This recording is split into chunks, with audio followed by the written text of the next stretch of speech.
Co-founded in 1997 by director Robert Zemeckis, Image Movers was a film studio that would dabble in both live action and motion captured animation. MOCAP is the art of having actors perform their part, computers record their movement, and artists animate over them, sort of like the CG equivalent of rotoscoping. You could act out a movie and worry about cinematography, design, set pieces later, thus giving total freedom to a virtual camera and its world. That motion captured suit is just what this country needs. Just think of all the hilarious motions that are going uncaptured. That suit gizmo could be worth billions, and I'm gonna get a piece of the action. But what do you think? Is this technology worth the extra effort, or would you place it in the uncanny valley, where it's not quite real and not quite a cartoon? In honor of Christmas, these are all 5 MOCAP movies reviewed from Image Movers in order of release. It's Juice and Jam time. I'd like to buy 500 shares of Animotion Incorporated.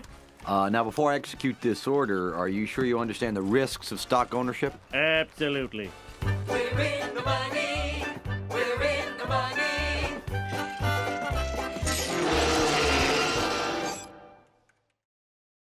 Well, you coming? Where? Why, to the North Pole, of course. This is the Polar Express.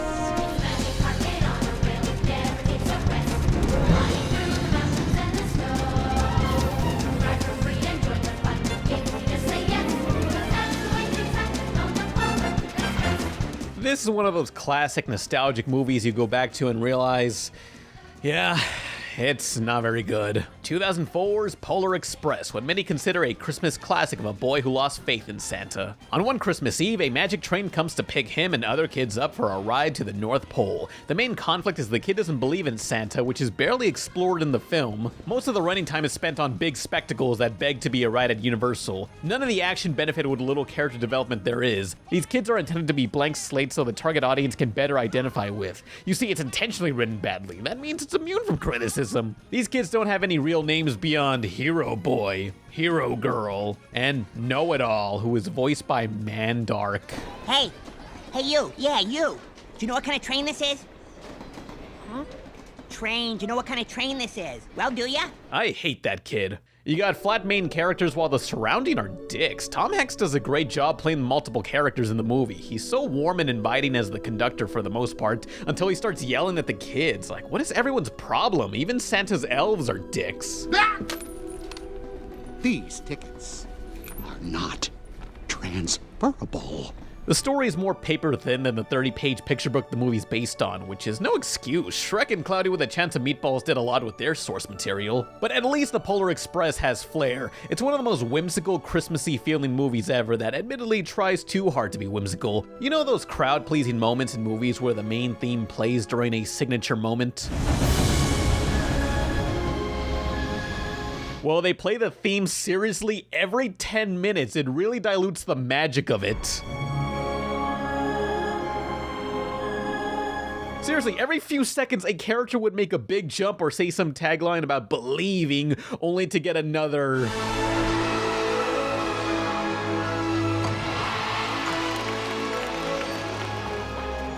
Ow, my Santa balls. Now, the Polar Express is not the first fully MOCAP movie. That honor goes to Sinbad, Beyond the Veil of the Mist in the year 2000. Somehow, this Indian-produced film got the voice talents of Leonard Nimoy, Jennifer Hale, Mark Hamill, and Brendan Fraser a year after The Mummy. How? You can't talk to me like that. On my ship, I talk the way I please. Not when I'm paying the bill. That's assuming we make it back in one piece. So why don't you just sit down over there and be a princess, princess? Also predating the Polar Express was Final Fantasy The Spirits Within, which is funny because at the time of Spirit's release, celebrities like Tom Hanks were paranoid realistic CG characters would replace human actors, yet here he is playing like 50 characters in the Polar Express. He even did the movements for the main child character until they dubbed his voiceover with Junie from Spy Kids. I guess a robot uprising ain't so bad when you're getting a paycheck. In my research, I found this actual Tom Hanks interview by IGN, where IGN asks, Polar Express is one of the rare G-rated films. What does this mean for you and the audience you hope to attract? In response, Tom stated, I kept trying to say, as the hobo, what the fuck are you doing here? It was funny. Zemeckis just kept making me do it again and again and again. They did it once and I forgot to say fuck. And the next thing I knew, it's rated G. I think Eddie Deason, the voice of Mandark, was gonna cut loose with some foul language. In Eddie's voice, I'll tell you this big motherfucking train is the greatest fucking train I ever rode. Jesus, this hot chocolate tastes like horseshit. Jesus Christ, forgive me my language. So yeah, Tom Hanks was the best part of the movie. The Polar Express is sappy in style over substance for a technology that even at the time was criticized for being creepy. Rocking on top of the world. Rocking on top of the world. When you've played a bunch of video games, it doesn't look that bad. But then you have moments that don't serve the story beyond, look, we can basically take the camera anywhere we want, despite it being pointless to the narrative. It's an issue that plagues all the movies reviewed in this video. The Polar Express is an okay movie, but I'll at least leave it on during the season. It's shallow, but will fill you up with that Christmas wholesomeness. One thing about trains, it doesn't matter where they're going. What matters is deciding to get on.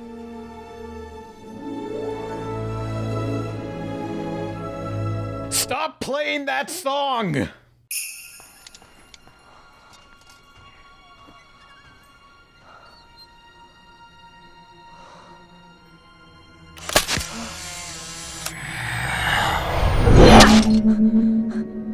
Now, time for a Halloween film that I've covered once before in a different video, so I'll be brief. Monster House, or Monster is in the His House from 2006. This is kind of one of those 80s Goonies throwback movies where paranormal stuff is going on and these foul-mouthed kids are here to deal with it. This is like that one popular Netflix show, Super 8.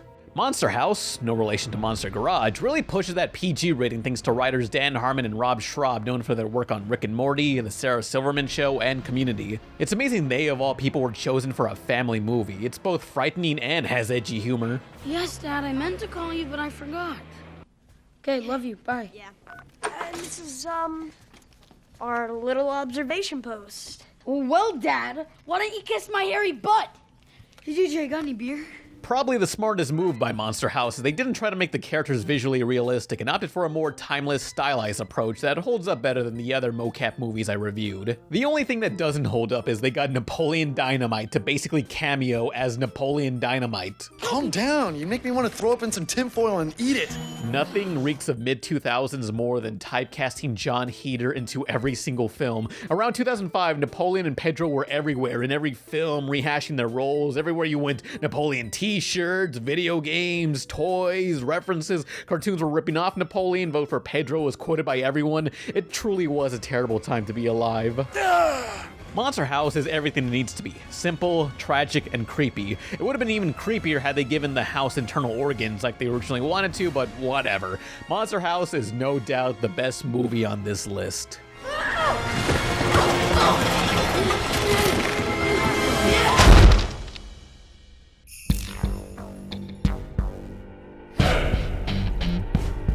Are you the one they call BeoWulf?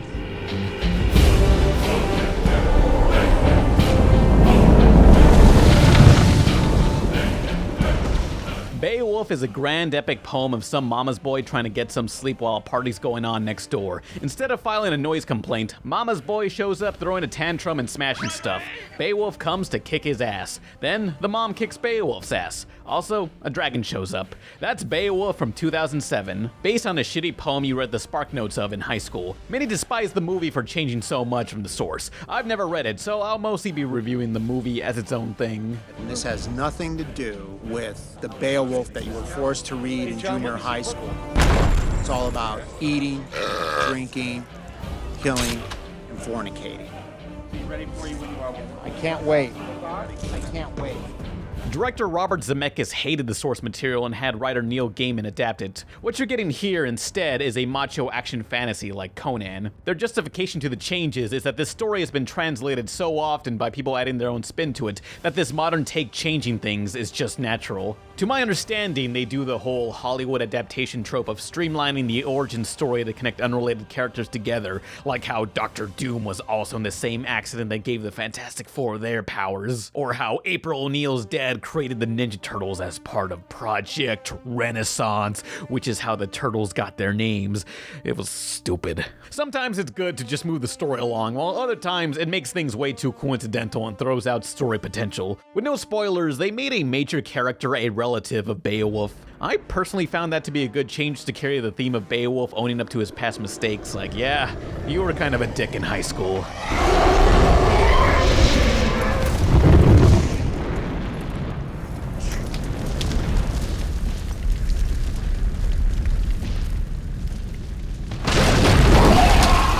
Some character growth is there, but what you're really here for is the action. Rarely do we get adult action animation in theaters. The art of MOCAP allows for total freedom of the camera, giving us such clarity in the sequences. That is, if you don't suffer from epidemic seizures. There's a lot of flashing lights early on, but these creature effects are downright gruesome in the unrated cut, where they add in more blood that frankly looks like a bunch of grape jelly. The movie already has a ton of Austin Powers nudity too, yet the unrated cut doesn't even show genitalia. What is this, Japan? Kane! Kane!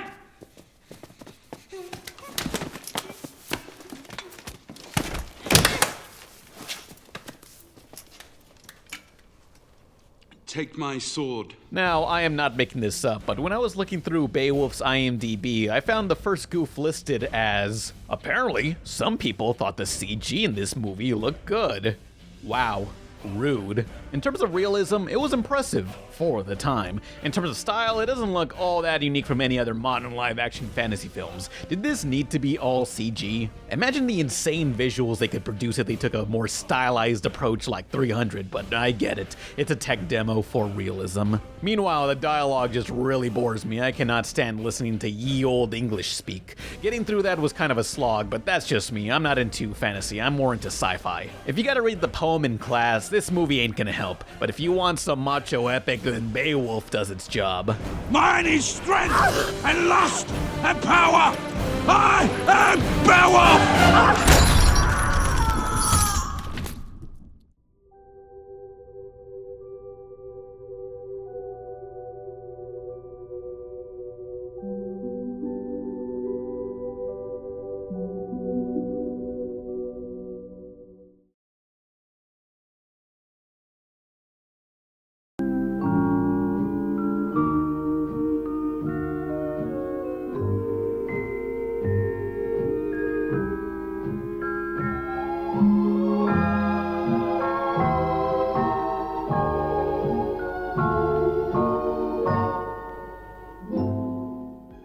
Save you.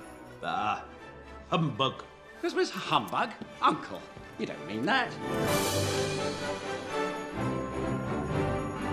In 2007, Image Movers would partner with Disney under the name Image Movers Digital. Disney would now fund and distribute their upcoming films. The first of these would be another holiday movie. When you hear the name Disney's A Christmas Carol from 2009 starring Jim Carrey, you're expecting a fun, wacky adventure with maybe a talking dog tagging along, but oh no. Here's where I remember the classic story of Ebenezer Scrooge hating Christmas and being haunted by ghosts is basically a Victorian-era horror.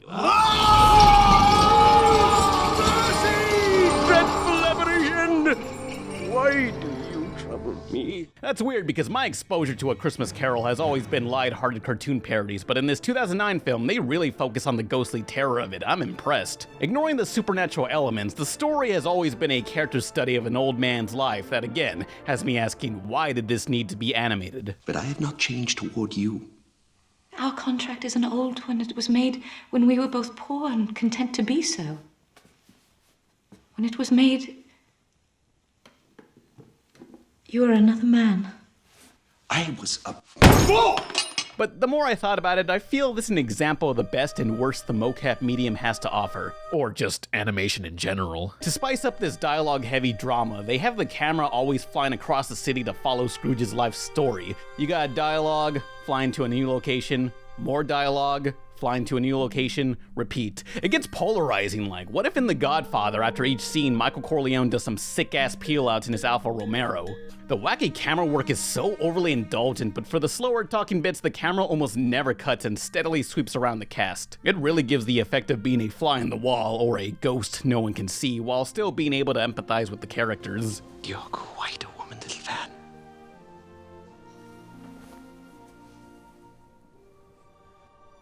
She had a large heart.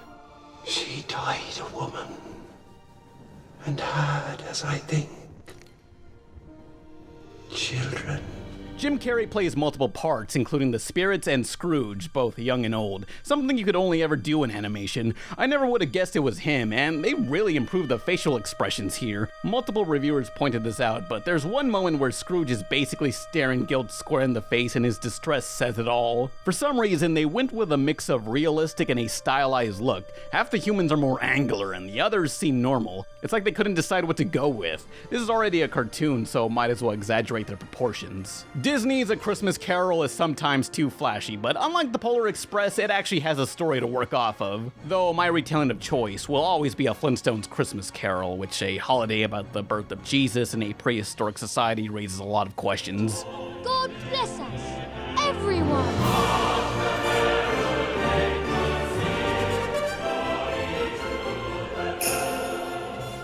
I'll tell you. Fact is, Mars needs moms.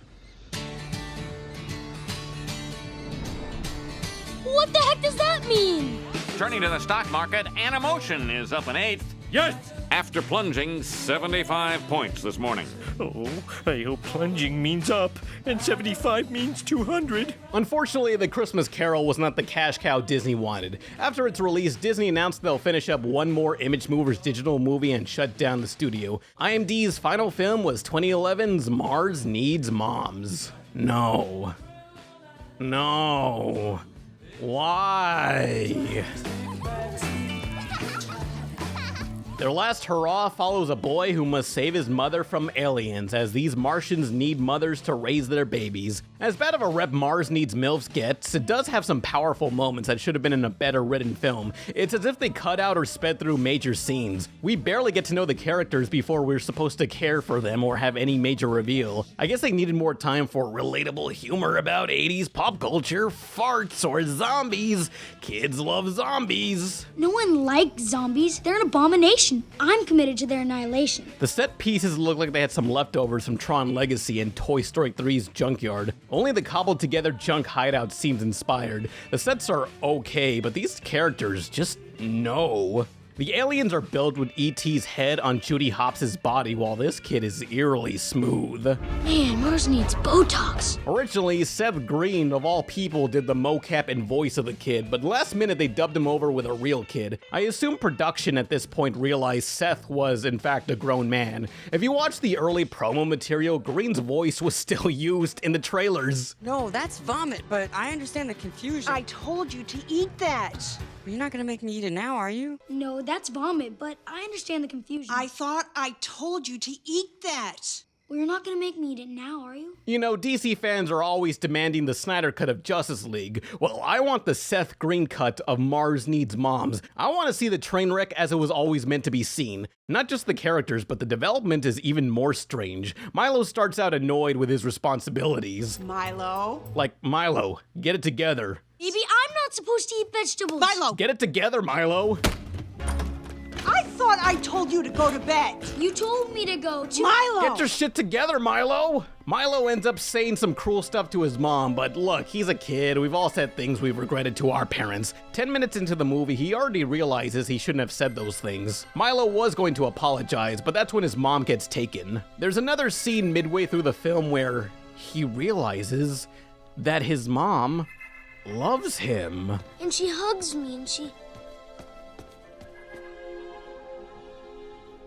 loves me. Like, no shit? It's oddly forced. I personally rank this movie and all of its half-baked ideas as the worst on this list. With no spoilers, Mars Reviews Needs Moms ended with Milo making this face at the camera. What does his face say to you? Afterwards, credits alongside production footage of all the cast and crew having fun, dancing the night away to celebrate wrapping up this movie. Ha ha.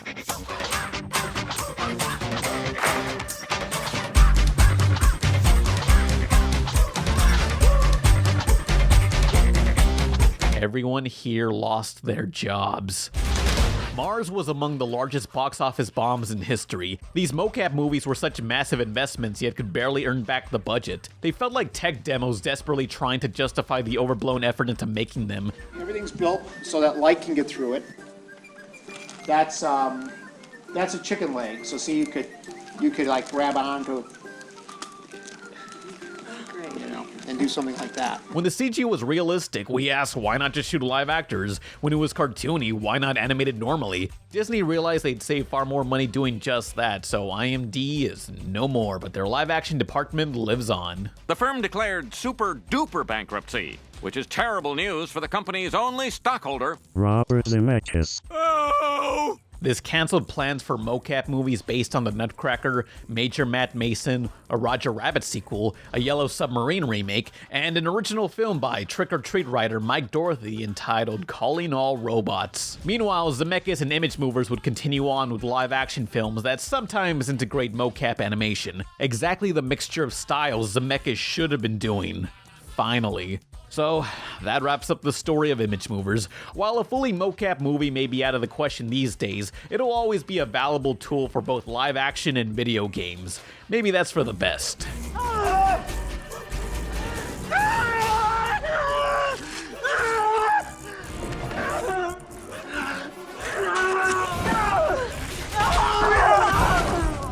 We had 50% world where Crispin was the monster.